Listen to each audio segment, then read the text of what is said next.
Assalamualaikum warahmatullahi wabarakatuh.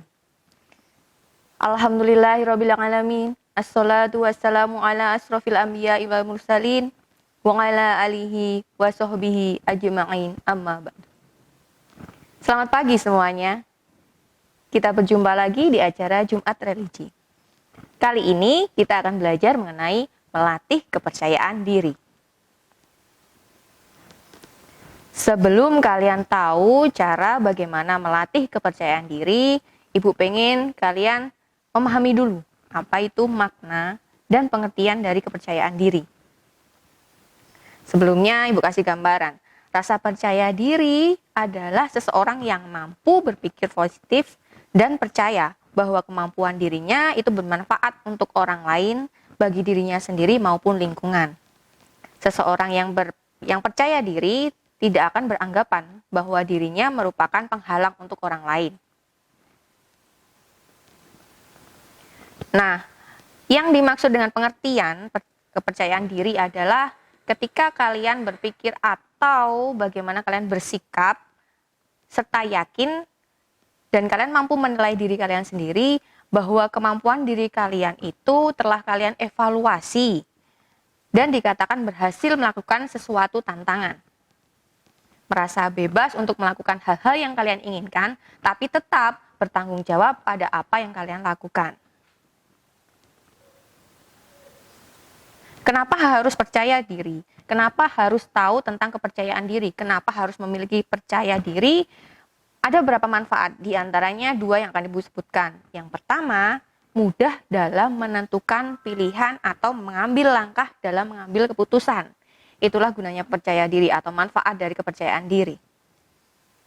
Selain itu, ketika kalian merasa percaya diri atau kalian punya kepercayaan diri, itu akan membentuk kepribadian atau karakter kalian. Jadi ketika kalian melakukan sesuatu, kalian yakin itu bisa, yang kalian lakukan itu akan menjadikan atau mendapatkan hasil yang maksimal kalau kalian percaya diri. Itu manfaatnya ya. Nah, kita masuk ke cara melatih rasa percaya diri ini intinya. Ada banyak hal caranya, mungkin kalian tidak bisa melakukan secara sekaligus, tapi bisa dilakukan satu persatu. Catat baik-baik.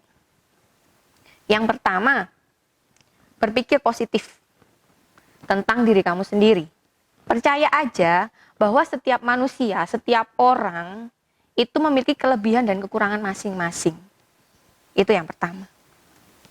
Yang kedua, berhenti membandingkan kamu dengan orang lain. Karena kamu adalah kamu, orang lain adalah orang lain. Tidak bisa disamakan. Setiap orang, setiap manusia itu memiliki kelebihan dan kekurangan masing-masing. Jadi berhenti membandingkan dirimu dengan orang lain.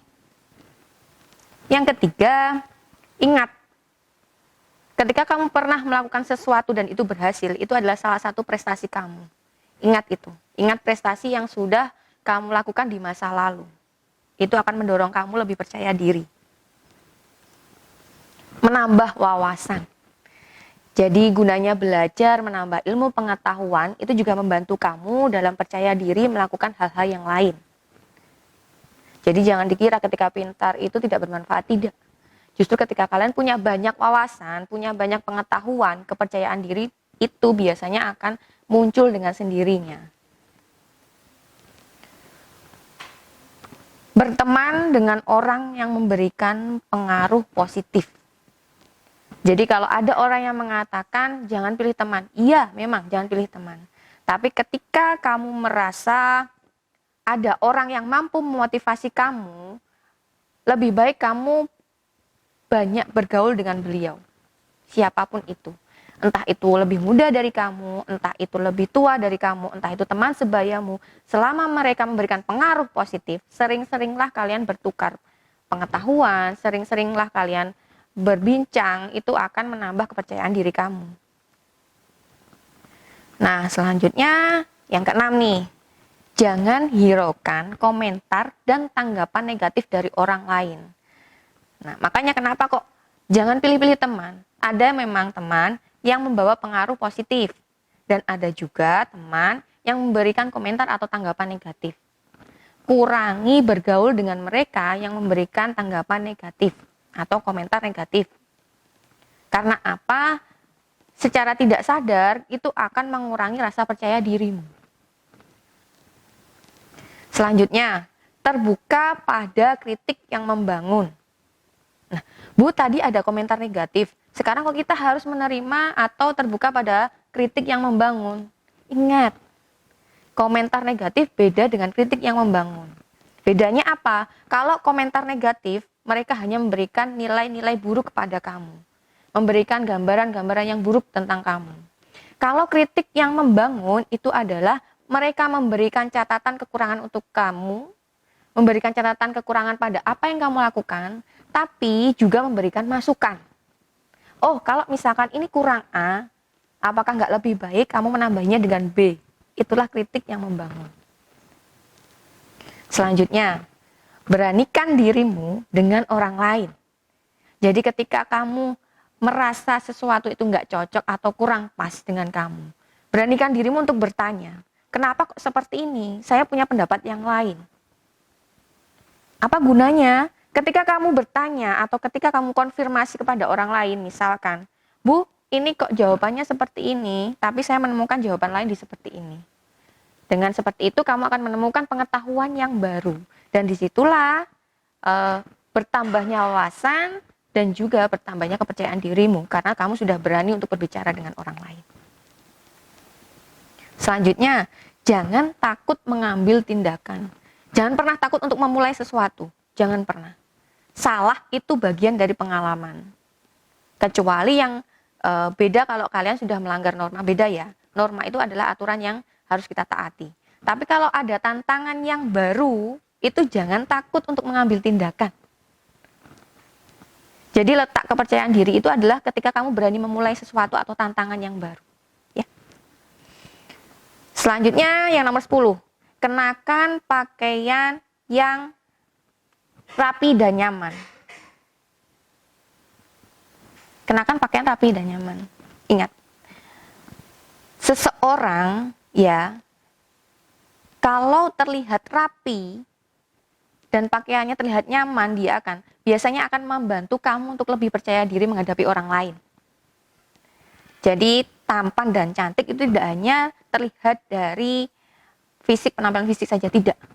Jadi berpenampilan rapi itu juga akan menambah kepercayaan dirimu.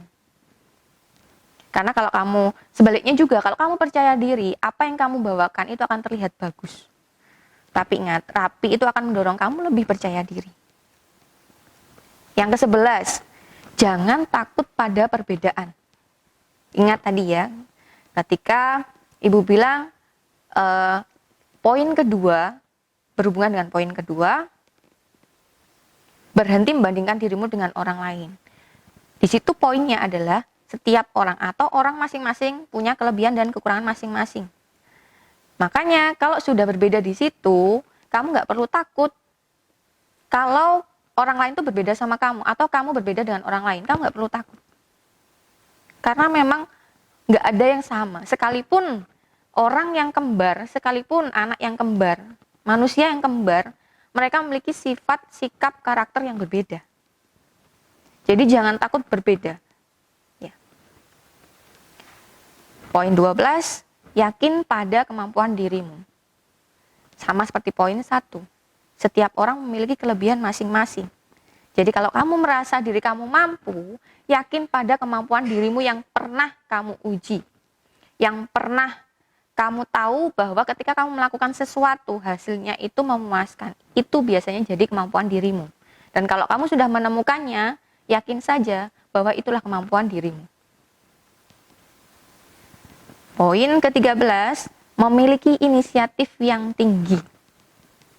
Jadi sering-sering melakukan sesuatu yang baru, sering-sering mengambil tantangan, melakukan sesuatu hal yang baru atau tantangan yang belum pernah kamu lakukan. Sering-sering melakukan inisiatif yang seperti itu. Jadi kalau tantangan yang baru artinya wawasan yang baru dan berarti tingkat kepercayaan diri juga akan bertambah. Poin ke-14, mampu mencari solusi. Inisiatif yang baru biasanya berhubungan dengan tantangan yang baru. Kalau tantangan yang baru biasanya identik dengan masalah yang baru. Bukan berarti kita mencari masalah yang baru, bukan. Tapi biasanya kalau melakukan sesuatu hal yang baru, itu berarti kamu akan belajar untuk menghadapi hal yang baru yang kemudian kamu dihadapkan dengan persoalan yang baru. Nah, disitulah letak kamu akan belajar untuk mencari solusi. Karena baru tadi ya, jadi solusinya juga akan kamu mencari hal yang sesuai dengan tantangan yang baru itu tadi. Jadi kepercayaan diri itu juga akan muncul ketika kamu berhasil menyelesaikan tantangan baru yang kamu ciptakan sendiri. Bukan masalah baru yang diciptakan, tapi tantangan yang baru yang diciptakan. Pada akhirnya, solusi itu akan membantu kamu lebih percaya diri terhadap kemampuan dirimu. Aktif bertanya. Aktif bertanya. Malu ketika bertanya itu adalah sesuatu yang kurang baik. Malu itu boleh, tapi tempatkan pada hal yang sesuai. Kalau ingin bertanya, tanya saja. Jadi berhubungan dengan wawasan, menambah wawasan itu adalah aktif bertanya. Pak Bu, saya kok pengen tahu ini. Pak Bu, saya pengen pelajari ini. Jadi aktif bertanya saja. Selanjutnya, poin ke-16. Tutur kata yang jelas. Jadi kalau misalkan kamu ingin berkomunikasi dengan orang lain, gunakan bahasa yang sopan, yang baik, menghormati orang yang lebih tua, menyayangi yang lebih muda, menempatkan dirimu bagaimana sebagai kakak, sebagai siswa, atau sebagai orang di masyarakat nantinya, menggunakan tutur kata yang baik. Dan itu termasuk biasanya tutur kata yang baik, termasuk tutur kata yang jelas juga. Jadi yang jelas biasanya memakai tutur kata yang baik. Jangan ketika kamu menghadapi orang yang lebih tua, tapi kamu tidak menggunakan bahasa yang baik. Nah, itu yang keliru. Sekalipun jelas pun, itu akan menimbulkan salah paham. Oke, poin ke-17. Menunjukkan sikap yang sportif. Sportif itu artinya adil. Jadi kalau misalkan ketika kamu mengikuti kompetisi, ketika kamu bersaing ilmu dengan teman-temanmu, jangan merasa marah ketika kamu tidak mendapatkan nilai yang baik. Kalau dalam kompetisi, kalau misalkan kamu belum juara, nggak perlu marah. Itu bagian dari prosesmu. Jadi bersikap sportif. Kalau kamu kalah, terima dengan lapang dada ketika ikut kompetisi ya. Kalau kamu menang, rayakan, tapi tidak menghinakan teman-temanmu yang belum mendapatkan kesempatan juara. Itu kalau dalam kompetisi ya. Kalau dalam tantangan kamu berhasil menyelesaikan sesuatu, bersikap sportif, silahkan rayakan, tapi tidak berlebihan. Seperti itu.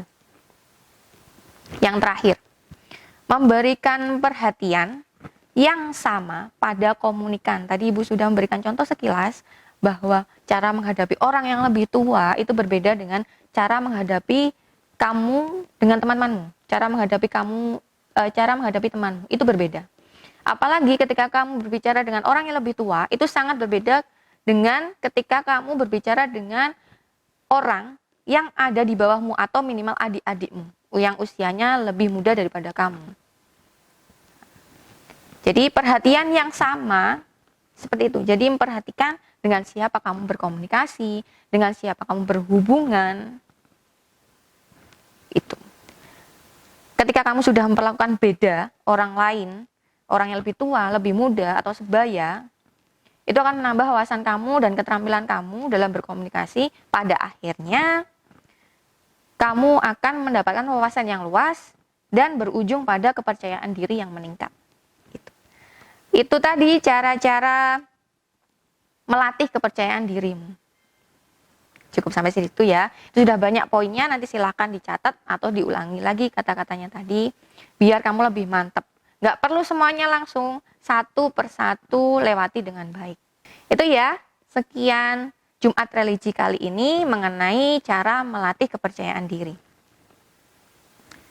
Ada kurang lebihnya Ibu mohon maaf.